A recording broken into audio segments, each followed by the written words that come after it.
Merci d'être avec nous sur Gabon 24 pour ce décryptage du discours à la nation du président de la République, chef de l'État, président de la transition, son Excellence le général Brice Clotaire Oligui Nguema. Oui, discours très attendu par les populations. Depuis 4 mois, en effet, le 30 août, pour rappel, les militaires sont sortis de leur caserne pour essayer de remettre les pendules à l'heure de la démocratie, à l'heure du Gabon d'abord, parce que c'est de cela qu'il s'agit en réalité. Et depuis ce jour, plusieurs actions ont été menées par le Comité pour la transition et la restauration des institutions. Première adresse à la nation pour ce décryptage. Je reçois les colonels, ils sont deux sur le plateau de Gabon 24, le colonel Manfumbi Ulrich, qui est ministre délégué à la présidence, porte-parole du CTRI. Merci, monsieur le ministre, d'être avec nous et bienvenue. Merci, madame Galebiga. À côté de vous, il y aura donc le colonel Nembe Maker, chef de cabinet du président de la République, président de la transition, également membre du comité pour la transition et la restauration des institutions. Merci d'être avec nous et bienvenue. Merci à Gabon 24. Voilà, vous venez comme nous de suivre cette première adresse à la nation du chef de l'État. Déjà un premier commentaire sur ce qui a été dit, ce que vous, en tant que membre du CTRI, avez retenu de cette adresse du chef de l'État. Merci, madame Galebiga. Je pense qu'avant toute chose, il est important de rappeler que le discours à la nation du chef de l'État commence par une adresse à Dieu et finit en demandant à Dieu de protéger le Gabon, de continuer à veiller sur le Gabon. C'est dire que pour le chef de l'État, Dieu constitue l'alpha et l'oméga, celui sans lequel rien n'est possible, mais à qui rien n'est impossible.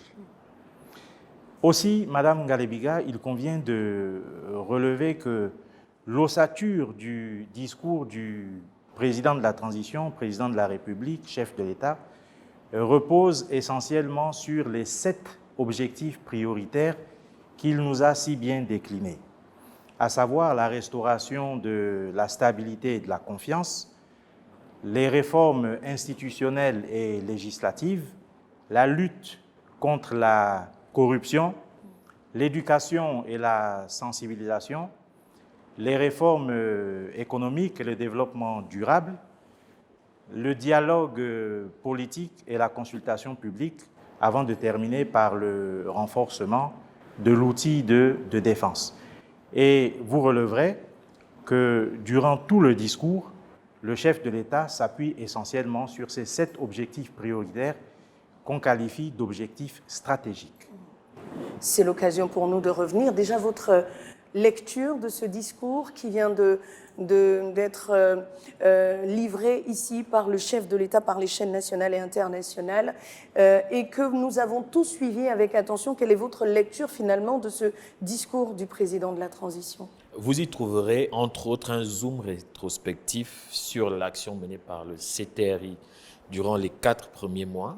Et ensuite, vous aurez une autre phase au cours de laquelle le chef de l'État annonce un certain nombre de grands axes réalisables à court, à moyen et long terme, ce qui définit effectivement le canevas dans lequel s'inscrivent les 7 points initialement énoncés par le chef de l'État et qui sont le fil conducteur par la translation duquel le chef de l'État conduit cette transition. D'accord, merci à vous d'ailleurs de vous souvenir que cette émission se fera en 2 temps. Il faut préciser qu'en première partie, nous reviendrons sur les acquis des 4 premiers mois à la tête du pays et dans un second temps, nous parlerons des perspectives. Et justement, pour parler des actions qui ont été menées par le CTRI durant les 4 derniers mois, si nous parlions de ces objectifs stratégiques qui ont été annoncés par le chef de l'État, parce que depuis son arrivée, il fait beaucoup d'annonces. Vous les avez condensés dans 7 objectifs stratégiques. De ces 7 objectifs stratégiques, qu'est-ce que les Gabonais vont retenir aujourd'hui définitivement? Parlons de ce discours à la nation. Alors, il convient de relever que certains secteurs ont été fortement impactés. Je parlerai du secteur de l'éducation, secteur qui s'est vu attribuer 1000 postes budgétaires. Je parlerai du secteur de la santé qui s'est vu attribuer 1200 postes budgétaires. Je parlerai du secteur des médias publics qui s'est vu attribuer 500 postes budgétaires. sans oublier les forces de défense et de sécurité. C'est au total 8 900, la mise à disposition de 8 900 postes budgétaires, toute administration confondue. Et ceci correspondant à quel besoin? Parce que le président s'est levé plusieurs fois, il a dit, et d'ailleurs via vos communiqués 00 et j'en passe, qu'il y avait des postes disponibles dans ces secteurs. Ça répondait à quelle urgence? Il faut souligner qu'en termes de tension sociale, la question du chômage est une préoccupation importante pour tous les gouvernants. Et nous sortons d'un système au courant duquel, pendant de longues années, les recrutements au niveau de la fonction publique ont été gelés. Ce qui a entraîné effectivement une forme de précarisation beaucoup plus avancée dans le contexte où le travail est en réalité l'activité qui permet à l'homme de commencer à tutoyer sa dignité. Les philosophes, notamment Voltaire, dans Candide, dit qu'il éloigne de nous trois grands mots, l'ennui, le vice et le besoin. Et lorsqu'on est privé de travail, il n'est pas évident de pouvoir se sentir digne. C'est donc la réponse à cette tension sociale qui a amené le chef de l'État à commencer son action sociale par la création de ces postes budgétaires qui ont été octroyés à un certain nombre de secteurs clés de notre administration. Sauf qu'il n'y a pas que ces secteurs, messieurs, vous en conviendrez. Il y en a d'autres où les Gabonais se sentent véritablement lésés. Des voix s'élèvent d'ailleurs dans l'arrière-pays pour dire qu'il n'y a eu que certains secteurs et pas tous. Est-ce que le président s'est inscrit dans l'urgence ou bien il s'inscrit dans une continuité bien encadrée durant les 2 prochaines années, monsieur le ministre? Nous pensons que le président s'inscrit dans une continuité bien encadrée et il convient de relever à ce niveau que nous ne pouvons pas tout faire en 1 jour, ni en 100 jours, ni en 1000 jours. Mais le plus important, comme il le dit dans son discours, est de commencer. Et il a commencé par ces secteurs. Sans aucun doute, les autres secteurs seront impactés. Et justement, qu'est-ce qu'on retient des 100 jours, des 4 mois, s'il vous plaît, au cas par cas? Commençons par exemple par l'éducation et la santé. Qu'est-ce qui a été fait dans ce secteur en 4 mois, colonel Nembe? La restructuration est un processus. Et le processus passe par un certain nombre d'étapes. Aujourd'hui, dans le secteur de l'éducation, les problèmes qui se posent ont commencé à être pris en compte dans le cadre de la transition. Vous avez vu le chef de l'État faire un certain nombre de sorties dans les écoles, s'enquérir de la situation pour pouvoir apporter des réponses chirurgicales à des problèmes qui sont spécifiques. Et aujourd'hui, lorsque vous faites le point, vous allez vous rendre compte que c'est un secteur qui a commencé à être oxygéné. Et c'est la même chose également dans le domaine de la santé. Comment pouvez-vous expliquer qu'on soit formé, diplômé d'une université jusqu'au diplôme de doctorat, qu'on soit médecin, qu'on ne puisse pas être affecté ou qu'on ne soit pas capable d'entrer en jouissance des émoluments du revenu auquel on a droit? Ce sont un certain nombre de situations qui sont apparues incohérentes et pour lesquelles le chef de l'État a décidé d'apporter des solutions rapides. Est-ce que ces solutions sont réelles? Oui, allez-y. allez-y. Sur ce que vient de dire mon collègue, le colonel Nembe, n'occultons pas le fait que le chef de l'État ait décidé de prendre une mesure visant à rendre gratuits les frais d'inscription scolaire.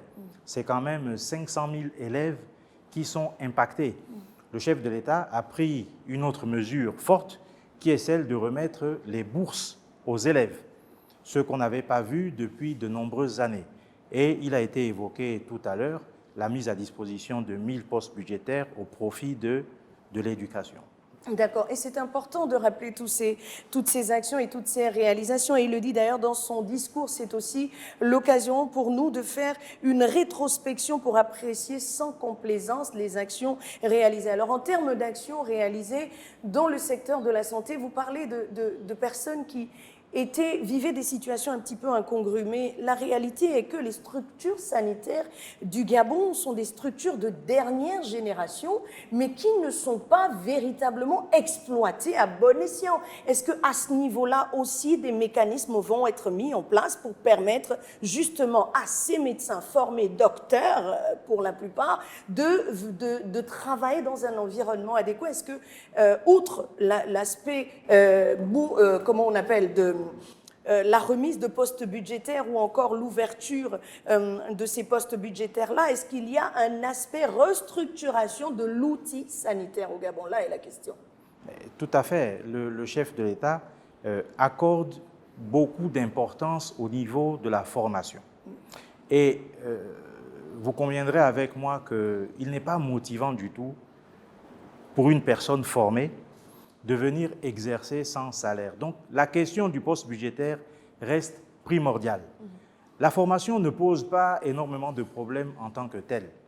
Des médecins, nous en avons. Des médecins formés, nous en avons. Mais des médecins motivés, nous n'en avons pas, parce que certains parmi eux exercent sans pouvoir être rémunérés à la fin du mois. Donc, c'est là où il fallait mettre essentiellement le doigt, ce que le chef de l'État a fait. Et en attribuant ces 1200 postes budgétaires au secteur de la santé, il a bien précisé que 200 auraient vocation à pouvoir armer les structures de l'intérieur du pays. Mais parce que ces c'est structures là-bas, qui sont souvent oubliées. Voilà, et c'est là-bas justement où les médecins se plaignent de ce qu'ils n'ont pas les commodités nécessaires pour bien exercer. Mais nous allons dépasser cette étape pour parler. Et il a dit dans son discours, le chef de l'État, en seulement 4 mois, nous avons remis le pays au travail et lancé les travaux de voirie dans les grandes villes. Qu'est-ce qui a été fait dans ce secteur précisément? Travaux publics. Pour ce qui est des travaux lancés dans les grandes villes, permettez-moi de revenir sur un chiffre. C'est 413, pour être précis, 413 kilomètres de voirie qui ont déjà commencé à être réfectionnés. Et aujourd'hui, on peut voir à travers les témoignages et les commentaires que les Gabonais font dans les quartiers, comment ces travaux de rénovation des voiries des villes soulagent les Gabonais. Récemment, le chef de l'État a été à l'intérieur du pays, notamment à Port-Gentil et à Ouième. Là-bas aussi, un certain nombre de mesures ont été annoncées dans ce domaine.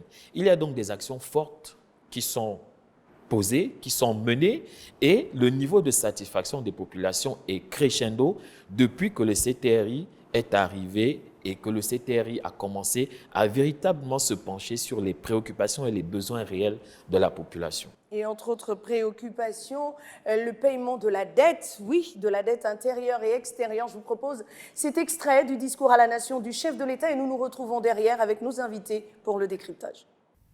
Nous avons opté pour la préférence nationale dans l'attribution des marchés publics inférieurs ou égales à 150 millions de francs CFA.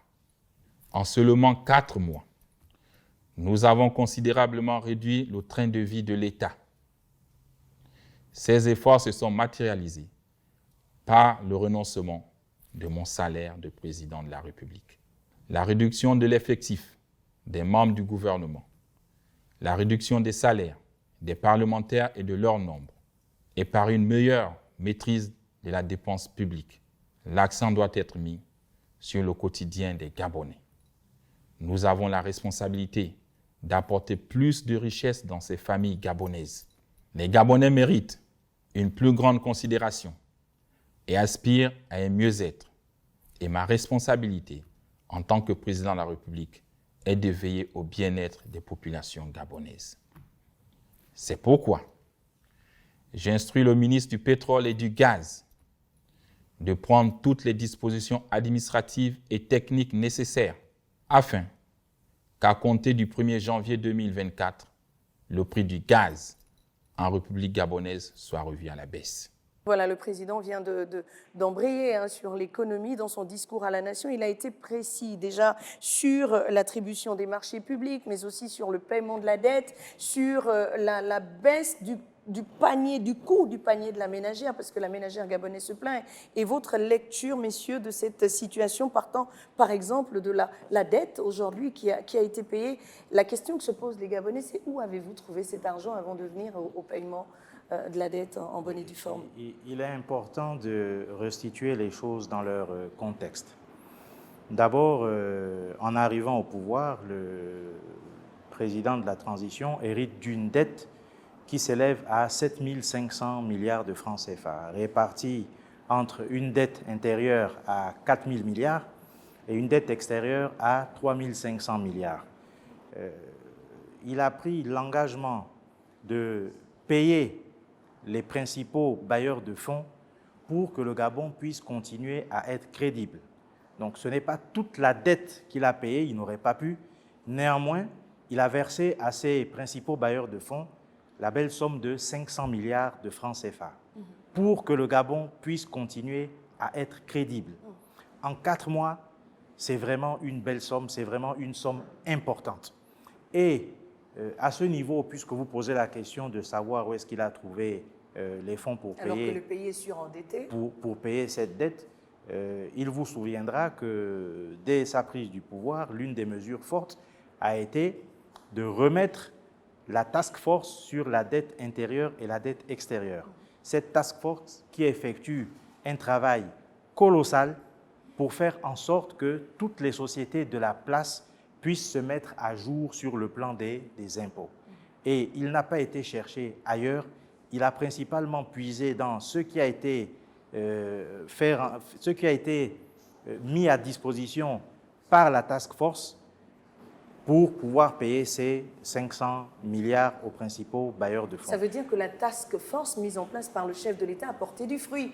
Aujourd'hui, les résultats, et la question a d'ailleurs été posée au Premier ministre, chef du gouvernement, qui disait ne pas avoir les résultats. Quels sont finalement les résultats de cette task force qui ont permis au président de trouver un petit peu d'argent pour déjà éponger une partie de la dette? Les résultats sont ceux que je vous dis à l'instant. D'accord. La task force produit les effets escomptés, ayant permis au chef de l'État de payer la belle somme de 500 milliards aux principaux bailleurs de fonds. 500 milliards.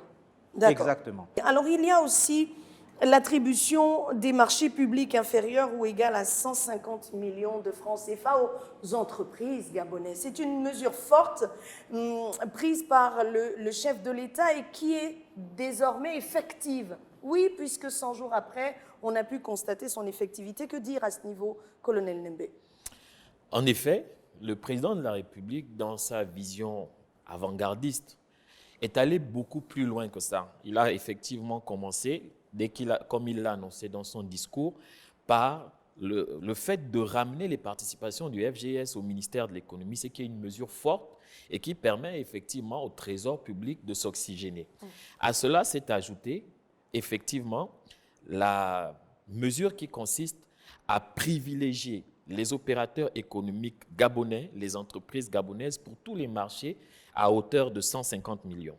Et pour aller plus loin, le chef de l'État ajoute à ces deux mesures la suppression du fameux visa d'opportunité. Et j'en profite pour dire ici aujourd'hui, reprendre les mots du chef de l'État en disant que les pratiques passéistes qui consistaient à se faire donner un visa d'opportunité pour l'attribution des marchés, ces pratiques en réalité qui confinaient à la corruption sont désormais sévèrement combattues sous la transition. Le chef de l'État entend engager le Gabon dans des pratiques orthodoxes pour ce qui est de la gestion des finances publiques. Et là, j'ai envie de vous titiller un tout petit peu parce que ça me démange. Oui, on a vu quelques personnes à la télévision, on a vu certaines personnes arrêtées pour des faits de corruption, mais pas grand monde, alors qu'on parle de 7 milliards de francs CFA qui auraient été retrouvés, qui ont d'ailleurs été remis au chef du gouvernement pour aider l'administration à bien fonctionner. Il y a que les enquêtes se poursuivent, mais jamais on ne dit aux Gabonais où est-ce qu'on va réellement, combien on a récupéré, à quoi servira cet argent. Donc la question est posée, la parole est donnée à qui veut la prendre, messieurs. Vous savez, nous sommes dans une transition militaire et nous, les militaires, nous sommes des hommes d'honneur. Lorsqu'une procédure est en cours, nous n'avons pas vocation à venir en dévoiler les évolutions et les détails. Nous avons confiance en la justice et le chef de l'État le dit dans son discours, il veut une justice juste, indépendante et équitable.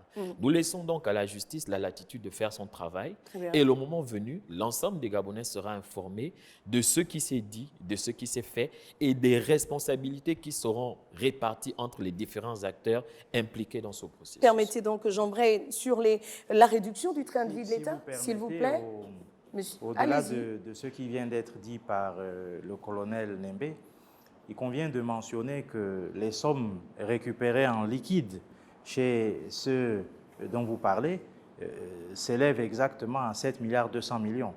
Et nous avons bien vu qu'un chèque a été remis au Premier ministre qui comportait l'intégralité de la somme. D'accord. Donc, le chef de l'État se veut être transparent sur la question. Et à cette somme s'ajoute l'ensemble des véhicules saisis qui dans ont le été cadre de la saisis même et la qui ont même été cérémonie. redistribués justement à l'administration gabonaise, mais seulement en 4 mois.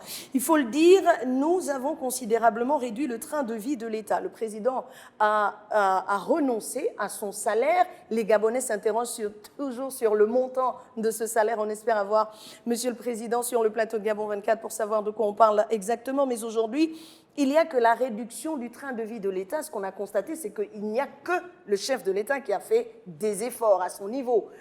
La question aujourd'hui que se posent les Gabonais, c'est à quand le tour du gouvernement, des officiers généraux et des autres membres qui ont la responsabilité publique à charge? Non, je pense que dire qu'il n'y a que le chef de l'État qui a renoncé à son salaire, c'est peut-être ne pas être au fait de certaines grandes mesures qu'il prend. Et quelles sont les mesures aujourd'hui? Alors, je vous parlerai de la réduction déjà du nombre de députés, du nombre de sénateurs, Et qui contribuent significativement à réduire le train de vie de l'État. Non seulement les députés et les sénateurs ont connu une réduction en termes de nombre, mais en plus de ça, leur salaire a été revu à la baisse. Les membres du gouvernement sont passés d'un effectif de 43, si ma mémoire est bonne, à 27 aujourd'hui. C'est ça. C'est une réduction. Et tout cela contribue à réduire significativement le train de vie de l'État. Sauf que tout cela n'a aucun impact sur le quotidien des Gabonais. Le panier de la ménagère gabonaise est toujours aussi lourd. Alors comment, en 4 mois, quelles sont les mesures qui ont été prises par le président de la transition via son gouvernement pour permettre à ce panier d'être allégé? Messieurs, colonel Nembe. Alors, le chef de l'État, dans son discours à la nation, a annoncé une mesure forte qui touche directement le panier de la ménagère, c'est la réduction du prix de la bouteille de gaz. Ça, c'est quelque chose qui est marqué dans le cadre de cette gouvernance. Et à cela s'ajoute un certain nombre de mécanismes de la comptabilité publique.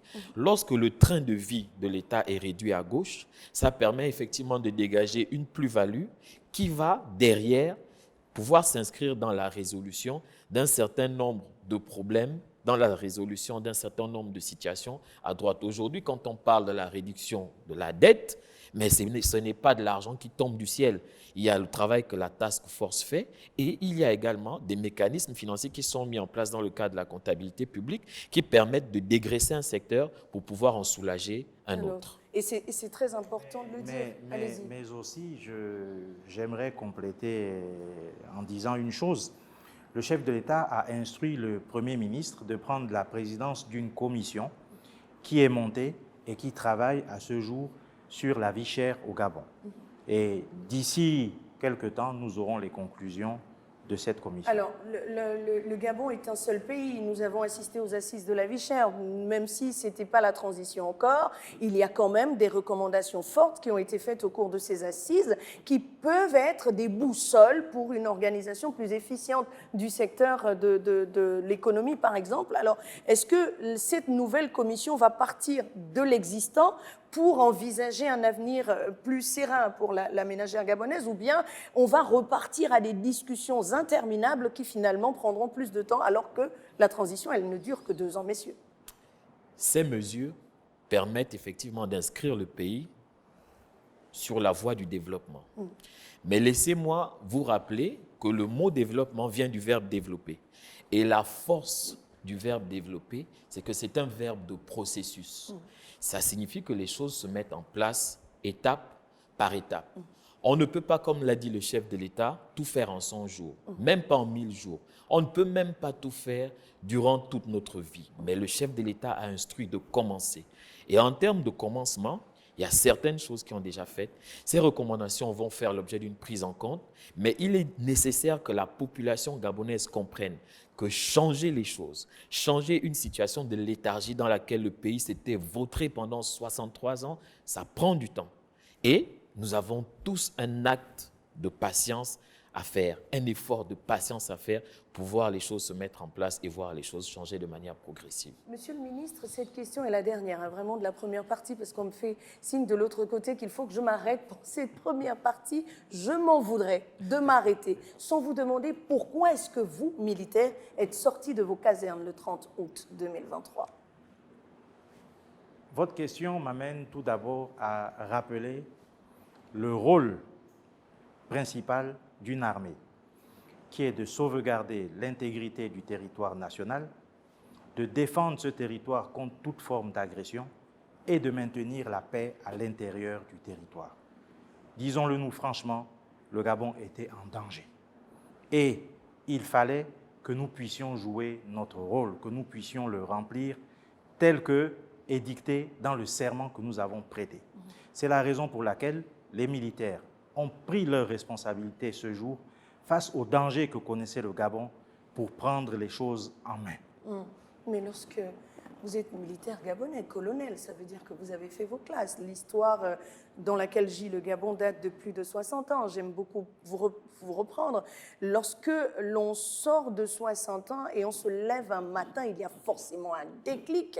Ce sont les mêmes militaires qui étaient aux ordres avant, qui sont aujourd'hui au pouvoir. Qu'est-ce qui a changé? Qu'est-ce qui a constitué le déclic pour que ce jour du 30 août, vous sortiez de vos casernes pour remettre les choses à l'heure, l'histoire à l'heure du développement et de la restauration des institutions? Madame Ngalebiga, nul besoin pour moi de vous rappeler ce qui a été fait en 2009. Nul besoin pour moi de vous rappeler ce qui a été fait en 2016. Ce qui se préparait en 2023 était encore plus grave que ce qui a été fait en 2009 et en 2016. Nous ne pouvions pas cautionner cela. Et je le dis, et le redis encore aujourd'hui, ce que nous avons fait, c'était avant tout pour protéger et défendre la population gabonaise. Voilà, qui est dit. Merci beaucoup pour cette première partie qui s'achève. La responsabilité. L'histoire du Gabon s'écrit en lettres de responsabilité et nous reviendrons dans la seconde partie pour la poursuite de ce décryptage du discours à la nation du chef de l'État, du président de la transition, le général Brice Clotaire Oligui Nguema. On prend les mêmes, on recommence dans la seconde partie. Merci de rester avec nous.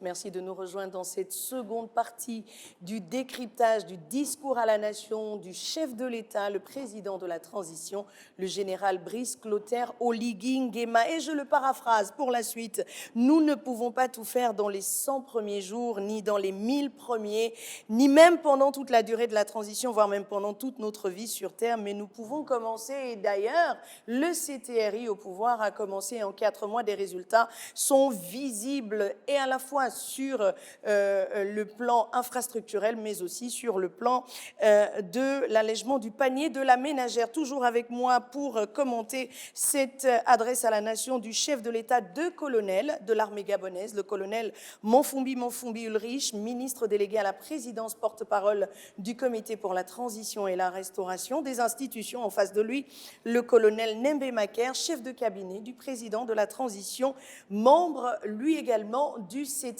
Messieurs, avec vous, nous avons fait le bilan de ces 4 mois du CTRI à la tête du pays. Et dans l'immédiat, nous allons commencer les perspectives, parce qu'il est vrai que le président, depuis son arrivée, fait des annonces, mais pose des actes concrets qui militent en faveur de l'épanouissement des populations dans leur ensemble. Aujourd'hui, dans l'immédiat, parlons de politique. Aujourd'hui, qu'est-ce qui est prévu à la suite des contributions qui ont été reçues par le gouvernement? Qu'est-ce qui va se passer? Le colonel, Merci Madame Ngalebiga. Alors, il y a un dialogue national qui est prévu, qui se tiendra selon le chronogramme de la transition en avril 2024. J'ai envie de dire que nous rentrons là dans le cœur de l'objet même du CTRI, qui est la restauration des institutions. De ce dialogue dépendra la suite, l'avenir du Gabon. Et vous l'avez si bien dit, il y a eu un appel à contribution. Nous sommes heureux de constater que les Gabonais ont répondu massivement j'ai envie de dire par dizaines de milliers, et ces contributions seront exploitées au moment du dialogue. D'accord. Est-ce que le président n'est pas en train, le comité pour la transition et la restauration des institutions n'est pas en train de s'éloigner de son objectif principal? Je pense que non. Ce qu'il faut comprendre, c'est que la restauration des institutions est un terme générique qui englobe tellement de choses. Laissez-moi vous dire qu'à travers la restauration des institutions, il y a aussi la restauration des valeurs. Il y a aussi le changement de mentalité. Et il y a tout un tas d'éléments qui rentrent en compte. Donc, le fait de réhabiliter une route, le fait de refaire une école, le fait de poser certains actes rentrent effectivement dans le cadre de la restauration des institutions. Au-delà de la restauration des institutions, il y a aussi la restauration de la dignité des Gabonais. N'oublions pas ces familles qui vivaient au niveau de la décharge publique de Mindoubé, qui au quotidien côtoyaient ces tas d'immondices. Il a suffi que le chef de l'État soit sensible à ce problème pour que récemment, il puisse leur attribuer 10 logements au niveau de Bikélé.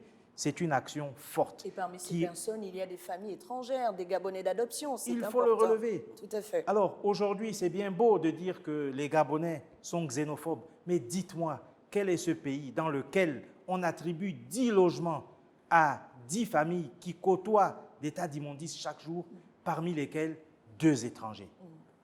C'est une action forte que le chef de l'État a posée. Et qu'il faut relever ici. C'est important. Oui, colonel Nembe, vous aviez envie de compléter.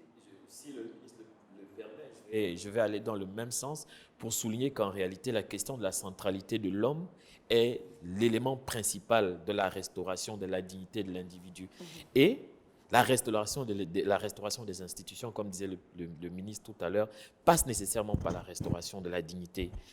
Cette question a été abordée à l'époque médiévale par l'homme de Vitreuve, qui a finalement fait la démonstration à l'humanité que la centralité de l'homme était en réalité le point de convergence de toutes les politiques possibles susceptibles de lui permettre d'atteindre son émergence. Et le chef de l'État a bien compris et a bien amplifié cette lecture en faisant en sorte que la restauration des institutions dont nous parlons aujourd'hui ne soit pas une vision unilatérale, mais plutôt une approche globale qui permet de prendre également en compte ce dont vous parlez tout à l'heure, c'est-à-dire reloger les familles, soulager les familles, apporter les voies, les routes dans les quartiers qui étaient désenclavés. Tout ça, c'est un ensemble, c'est une vue globale, effectivement, qui a pour objectif d'atteindre, comme on dit chez nous, l'état final recherché par la transition, c'est-à-dire la transition et la restauration des institutions. Mais le président ne peut pas y aller tout seul et on a compris qu'il y a nécessité de changer de mentalité pour les populations. Et d'ailleurs, on le voit dans ce rappel des valeurs principales, intrinsèques même de la nation gabonaise, notamment la levée du drapeau, le chant de l'hymne national qui sont désormais des valeurs partagées en 4 mois. Tout le monde a repris ses notes, mais ce qu'il faut dire aujourd'hui, c'est que lorsque le CTRI est arrivé au pouvoir, il y a eu beaucoup d'espoir. L'espoir est né dans toutes les familles gabonaises, à l'exception de quelques-unes qui s'interrogeaient toujours sur le fait que le président ait gardé à ses côtés des gens qui ont fait partie de l'ancien système et ont l'honnêteté de parler français et de dire les choses telles qu'elles sont. Ces personnes, aujourd'hui, ont montré leurs preuves par le passé et les Gabonais s'interrogent sur la nécessité pour le président de continuer à garder ces personnes autour de lui. C'est-à-dire que Brice Clotaire Oligui Nguema a décidé de travailler avec tout le monde. Si oui, pourquoi alors avoir dissous les partis politiques où il y avait le plus important que tout le monde connaît, que je ne vais pas citer ici, le PDG? Le président je pense qu'il faut resituer les choses dans leur contexte. Le président n'a jamais dissous les partis politiques. Il a simplement dit que désormais, il n'y a plus d'opposition, il n'y a plus de majorité et que nous formons un seul bloc pour construire ensemble le Gabon de demain. Et nous pensons que c'est une politique d'exclusion qui peut être contre-productive que d'exclure un certain nombre de Gabonais. D'accord. Nous parlons de reconstruire un pays D'accord. qui a été profondément morcelé, qui a été profondément divisé. Et si nous commençons à exclure des Gabonais de ce processus, je pense que nous n'arriverons pas à grand-chose. D'accord. Et l'objectif à atteindre aujourd'hui, c'est la restauration des institutions. Mais au-delà, un article de la charte de la charte de la transition a été discuté. C'est celui où le président de la République est le seul à se présenter à l'élection présidentielle. Toutes les personnes qui participent à la transition aujourd'hui n'en ont pas le droit. Que dit réellement cet article? J'ai envie de vous entendre parler de cela parce que les Gabonais s'interrogent. Pourquoi lui et pas les autres? Monsieur le ministre. J'ai parcouru la charte en long et en large et je n'ai pas souvenance d'un article dans la charte qui précise que le président de la République a le droit de se présenter aux élections. Donc, je ne me lance pas dans ce débat puisque je ne perçois pas. De la charte de la transition dit que toutes les personnes qui participent, justement, n'ont pas le droit de briguer une fonction présidentielle. Mais passons à autre chose. Parlons, par exemple, d'économie. Quelles sont les perspectives à court, moyen et long terme pour que cette économie, et déjà, les Gabonais s'interrogent sur le montant du prochain budget de l'État qui est colossal au vu des précédentes sommes connues. Alors, qu'avez-vous à répondre déjà et pourquoi ce montant? Quels sont les déterminants qui ont conduit à cette enveloppe précisément? Moi, je n'irai pas sur la question des montants. Je vais plutôt aborder la réponse à cette question en partant d'un autre pan. S'il vous plaît. Inscrire le pays sur la question du développement durable, c'est une préoccupation qui intéresse particulièrement le chef de l'État. Et pour ce faire, il a instruit et annoncé un certain nombre de grands projets. Je voudrais particulièrement m'appesantir sur la construction du nouvel aéroport d'Andem dont il parle dans son discours. C'est une infrastructure qui va apporter une plus-value, une certaine richesse et qui va permettre d'oxygéner l'économie. Cette infrastructure, une fois construite, va nécessairement impliquer également la construction d'un certain nombre d'axes routiers. Et là, vous avez dans ces projets la construction de routes à 2 fois 2 voies, 2 fois 3 voies, qui vont permettre effectivement de relier l'aéroport d'Andem à ce qui constitue aujourd'hui l'agglomération de Libreville. Et entre ces deux pôles, vous avez une réserve foncière d'environ 168 hectares qui va se dégager et qui va permettre effectivement de recevoir les mécanismes architecturaux de viabilisation pour que les Gabonais qui le désirent puissent, à des coûts qui sont accessibles, accéder à des propriétés foncières. D'accord, mais arrêtons-nous un petit peu, colonel. On construit un aéroport, mais on n'a pas de compagnie aérienne. Comment ça se fait? Pourquoi? Pour recevoir des avions venus d'ailleurs, ou bien le Gabon s'inscrit également dans cette logique-là? Justement, le chef de l'État, dans sa perspective longiligne, est allé voir beaucoup plus loin que nous. En construisant cet aéroport, il a également annoncé dans ce discours la possibilité de créer une compagnie aérienne battant pavillon République gabonaise. Et ça, c'est une question de fierté.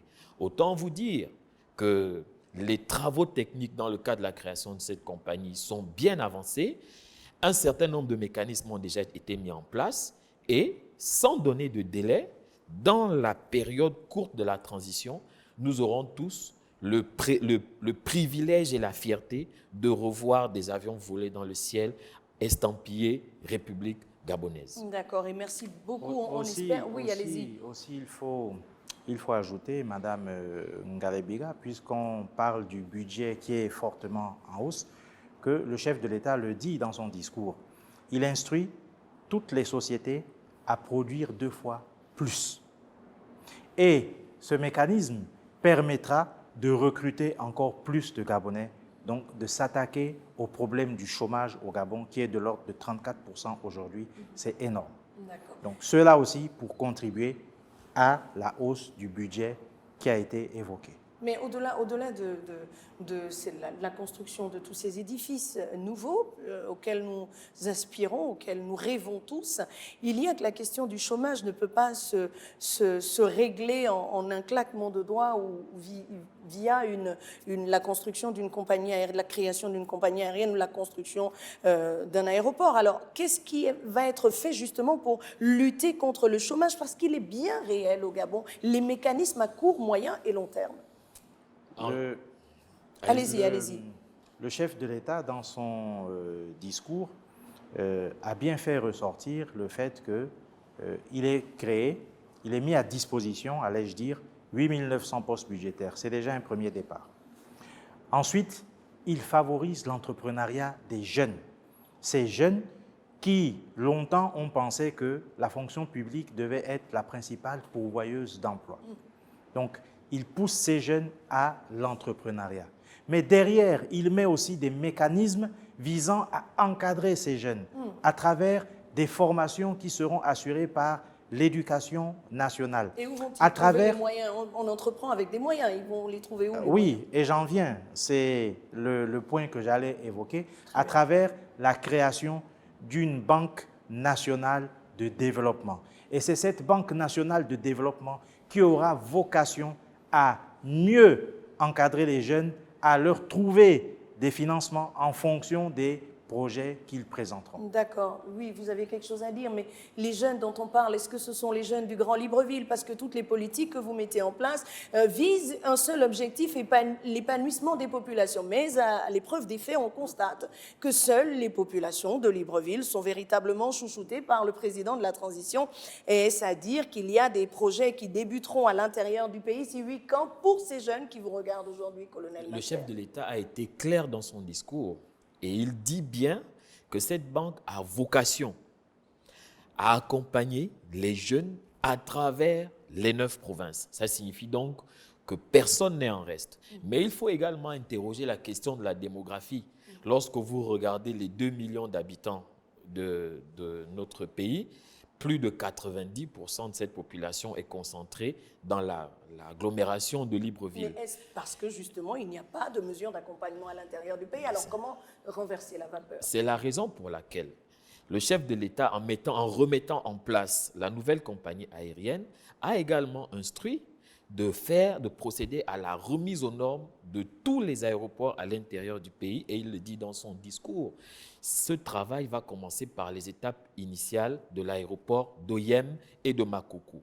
Le but est de faire en sorte que le jeune Gabonais qui entreprend à l'intérieur du pays ne se sente pas diminué, qu'il ne se sente pas obligé de venir à Libreville pour pouvoir s'approvisionner ou en ressources ou en matériel, mais grâce à un pont aérien, il peut réussir à mener son activité économique sans aucune dépendance à la capitale qui est Libreville. La question que je me pose est quand même assez grosse, c'est comment moi je transporte ma marchandise via un avion, comment je fais ça alors que les routes pourraient me permettre justement de mieux acheminer ce que je produis. Mais la route, elle est inexistante, elle se coupe à tous les kilomètres. Excusez-moi, cette façon de voir, il y a une réalité. Il accorde une importance particulière à la route.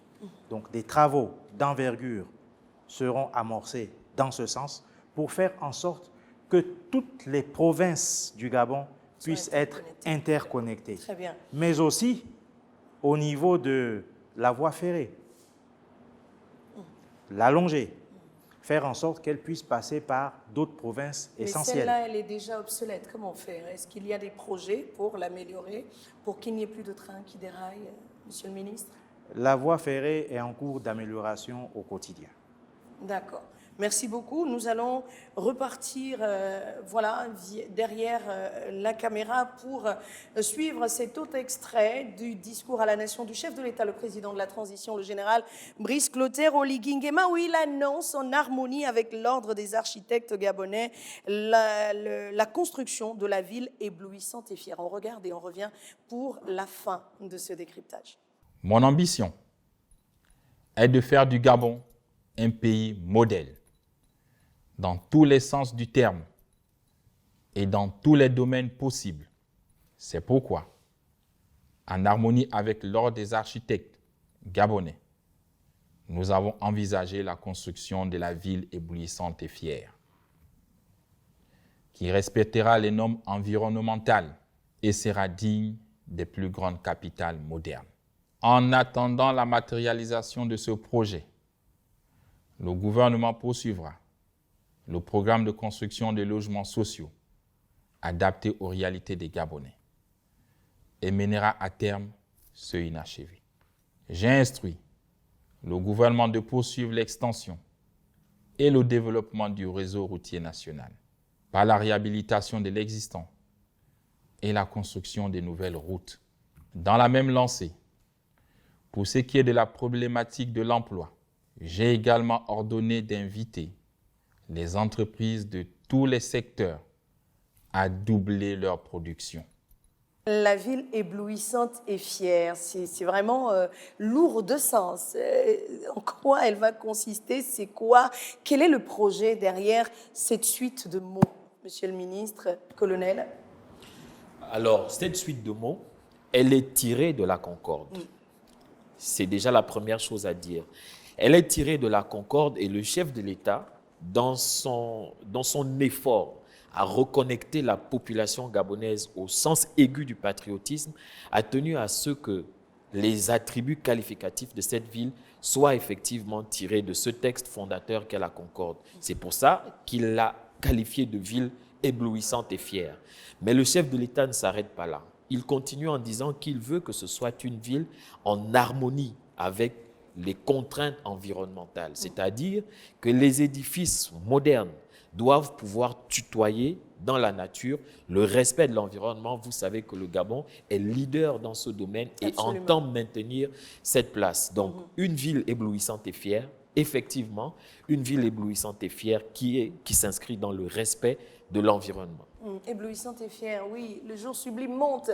Il monte et monte encore, mais j'ai envie de savoir quand est-ce qu'elle verra le jour. Parce que nous, on est dans une... Le Gabonais, il fait toujours le Saint Thomas, il veut toucher du doigt. On a 2 ans de transition. Est-ce qu'en 2 ans, réellement, on peut regarder le Gabonais aujourd'hui et lui dire qu'il verra naître, sortir de sol ces bâtiments qui seront dans cette ville éblouissante et fière? Vous avez tellement bien paraphrasé le chef de l'État tout à l'heure que j'ai envie de reprendre ce que vous avez dit. Il ne nous sera pas possible de tout faire en 100 jours, en 1000 jours, durant toute la période de la transition, mais le plus important est de commencer. Très bien. Et une chose est sûre, c'est que le chef de l'État met un point d'honneur à jeter les premières fondations de cette ville éblouissante et fière avant la fin de la transition. Alors, beaucoup de choses. Axe stratégique 07, c'est l'axe de la défense. C'est là où l'on met les petits plats dans les grands, pour pouponner un petit peu nos militaires. Et le président, depuis son arrivée, a montré sa fermeté dans la discipline, rappel à l'ordre de tout. Et il y a quand même eu des bavures, et c'est l'occasion aujourd'hui d'en parler parce qu'il y a eu beaucoup de dérives depuis l'arrivée des militaires au pouvoir. Certains hommes en uniforme ont décidé de dicter leurs lois. Pourquoi? Comment? L'on ne sait pas. Il y a eu quelques dérives aujourd'hui. Est-ce que l'on est dans un système militaire où les civils n'ont plus droit de citer, où on est dans ce vivre ensemble, ce concept armée-nation qui a pris forme le 30 août? La question est posée. La parole est donnée à qui veut la prendre. Il y a des dérives et ce serait malhonnête de ne pas le reconnaître. Mais comme nous l'avons dit précédemment, tous les auteurs de ces dérives sont sanctionnés, mais vraiment avec la plus grande rigueur et la dernière énergie. Vous pouvez nous faire confiance à ce niveau. Toutefois, il faut pouvoir reconnaître le travail effectué par les forces de défense et de sécurité. Il y a de moins en moins de braquages dans Libreville. Il y a, au travers de la mise en place des checkpoints à presque tous les carrefours, sinon tous les quartiers du Gabon, des militaires, des gendarmes, des policiers qui œuvrent au quotidien à ce que la sérénité soit de mise sur le plan sécuritaire au niveau de toutes les villes du Gabon. Maintenant, je sais que vous faites certainement allusion à certaines bavures ayant conduit à enregistrer 2 morts. Les enquêtes sont en cours. Les premières ont déjà abouti et vous avez bien vu que nous avons donné l'exemple en faisant en sorte que les auteurs de ces bavures puissent être déférés. C'est dire que le militaire aujourd'hui est justiciable au même titre que tous les citoyens. C'est d'abord avant tout un citoyen gabonais. Et donc, nous n'avons pas vocation à encourager ou à protéger les auteurs de ces bavures, qui doivent comprendre, je ne le dirai jamais assez, que les forces de défense et de sécurité sont bien là pour protéger la population gabonaise. Et pas l'inverse. Nous sommes dans la consolidation de ce concept armée-nation et au quotidien, nous le prouvons, la mixité aujourd'hui au sein des administrations entre les militaires et les civils qui produit des effets escomptés, qui met un peu plus de rigueur, qui met un peu plus de discipline, qui fait en sorte que les dossiers soient traités avec beaucoup de promptitude est une excellente chose. Et nous n'entendons pas favoriser ces comportements peu orthodoxes de la part de certains militaires. On est bien d'accord, merci à vous. Mais ce qu'il faut rappeler aujourd'hui, c'est que le président a également rappelé pendant plusieurs sorties à l'extérieur et même à l'intérieur du pays qu'il était important pour les hommes de vivre ensemble, sauf que ce vivre ensemble est souvent parsemé d'incompréhension et c'est là où le concept armée-nation vient régler la question. Mais permettez que j'arrive à la réalité du quotidien de vos compatriotes. Les militaires sont un petit peu, on avait envie de dire, ils sont un petit peu chouchoutés par le chef de l'État. Ils ont accès au foncier, ce qui n'est pas le cas pour certaines populations gabonaises, d'ailleurs qui commencent à crier un tout petit peu dans les quartiers. Est-ce qu'il y a des projets à court terme dans le domaine de l'habitat, par exemple, pour et les militaires et les civils? Permettez-moi de porter à votre réminiscence les réalisations élogieuses accomplies par le chef de l'État du temps de son magistère à la garde républicaine. Il a réussi à faire la démonstration qu'il était possible de faire en sorte que tous les militaires de la garde républicaine qui le désirent deviennent propriétaires, en mettant en place un projet au travers duquel le militaire pouvait souscrire, adhérer à un projet, souscrire et devenir propriétaire alors qu'on ne lui retirait sur son salaire que le montant qui correspond à sa prime de logement. Et ça, c'est une démonstration qui a été faite. C'est un projet que nous avons expérimenté à la garde républicaine et tous les Gabonais qui le désirent peuvent aller toucher du doigt. La cité est palpable, les maisons sont là, les maisons sont sorties de terre et les propriétaires, chaque propriétaire sait déjà quelle est sa maison. Ce projet, puisqu'il a déjà été expérimenté à l'échelle de la garde républicaine, est aujourd'hui en train de connaître une extension à l'ensemble des forces de défense et de sécurité. En la matière, il y a déjà un certain nombre de dispositions qui ont été prises. Mais les forces de défense et de sécurité ne constituent que le corpus expérimental, qui en réalité a pour vocation de s'étendre à l'ensemble des administrations gabonaises. Aujourd'hui, ce que le chef de l'État souhaite, c'est qu'effectivement la dignité du Gabonais soit restaurée. Et comme il l'a lui-même dit dans son discours, cette restauration, cette dignité passe par le fait de pouvoir être propriétaire. Et c'est un axe majeur de l'action du chef de l'État. D'accord. Vous et moi, dans quelques années, si oui, vous oui, je vous le permets rapidement. Je pense que le chef de l'État est bien le président de tous les Gabonais. Donc, dire qu'il chouchoute particulièrement ce n'est pas moi, ça a été écrit quelque les militaires, bon, je ne suis pas tout à fait d'accord avec ça. Dans la mise à disposition des 8900 postes budgétaires, il n'y a pas que des militaires. Tout à fait. Lorsque le chef de l'État prend la résolution de faire baisser le prix du gaz, ça n'impacte pas que les militaires. Lorsqu'il reloge les familles qui côtoyaient au quotidien l'état d'immondice à la décharge publique, il n'y a même pas un seul militaire. Donc, le chef de l'État est le président de tous les Gabonais et il s'évertue à faire en sorte que tous les Gabonais puissent retrouver leur dignité, que leur souffrance soit soulagée. Et aujourd'hui, dans quelques temps, nous irons frapper à la porte de la retraite.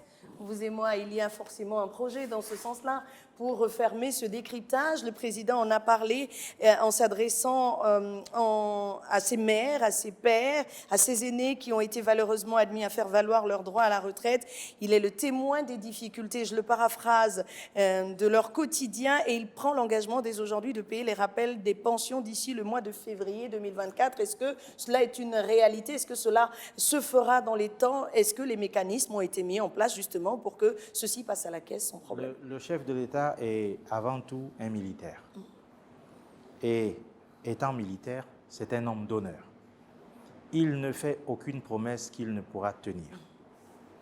S'il a promis payer nos pères, nos mères, qui ont été admis à faire valoir leurs droits à la retraite, avant février, c'est qu'il le fera.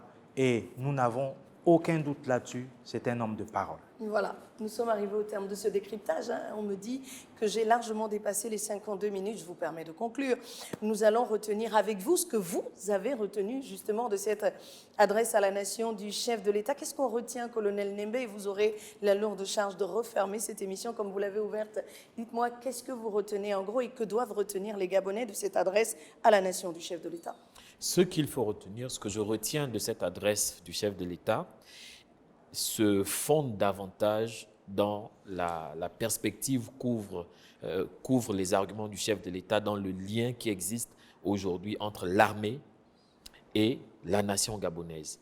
Vous avez vu le retour des hymnes, le retour de l'hymne dans les administrations publiques, le retour de l'hymne dans les écoles primaires, la possibilité de recentrer sur un certain nombre de leviers qui constituent en réalité notre attachement au patriotisme et au civisme. Et je suis fondamentalement convaincu de cela, dans sa façon de voir, dans sa vision des choses, ces éléments constituent le socle en réalité le réceptacle qui va permettre véritablement à la nation gabonaise de toucher le starter qui va le propulser dans cet essor vers la félicité que nous chantons tous. D'accord. Ben voilà, c'est tellement bien dit que j'ai envie de vous demander la suite. Quelle est-elle? Qu'est-ce que vous avez retenu et que doivent retenir les Gabonais? Nous sommes aujourd'hui précisément à 4 mois de la prise du pouvoir du président de la transition, président de la République, chef de l'État, le général de brigade Brice Clotaire Oligui Nguema. Il faut pouvoir le dire en toute franchise, sans s'auto-satisfaire, en 4 mois, beaucoup de choses ont été faites dans plusieurs secteurs. Qu'on parle d'éducation, qu'on parle de santé, qu'on parle d'économie, qu'on parle de travaux publics, le chef de l'État s'évertue, autant que faire se peut, à soulager les souffrances des Gabonais. J'ai envie de vous dire que ça ne fait que commencer, parce que les perspectives à venir à court, moyen et long terme sont prometteuses, et étant un homme de parole, étant un homme d'honneur, étant un homme déterminé, le chef de l'État s'évertuera à concrétiser toutes les promesses faites pour que ce soit enfin notre essor vers la félicité. Honneur et fidélité à la patrie. Bien sûr. Et voilà qui est dit. En 100 jours, on ne peut pas tout faire, en 1000 jours non plus, mais il faut commencer. C'est d'ailleurs dans cette optique qu'il a instruit son gouvernement et tous ses collaborateurs, et d'ailleurs tous les Gabonais, de commencer à faire bouger les lignes. Et c'est ce que l'on retient de ce discours à la nation, le premier de son magistère à la tête du Gabon. Merci donc à vous, messieurs, d'avoir été des nôtres pour ce décryptage. Plusieurs autres invités pour la suite de ce décryptage. Heureuse année 2024 à vous, téléspectateurs de Gabon 24, l'information se poursuit.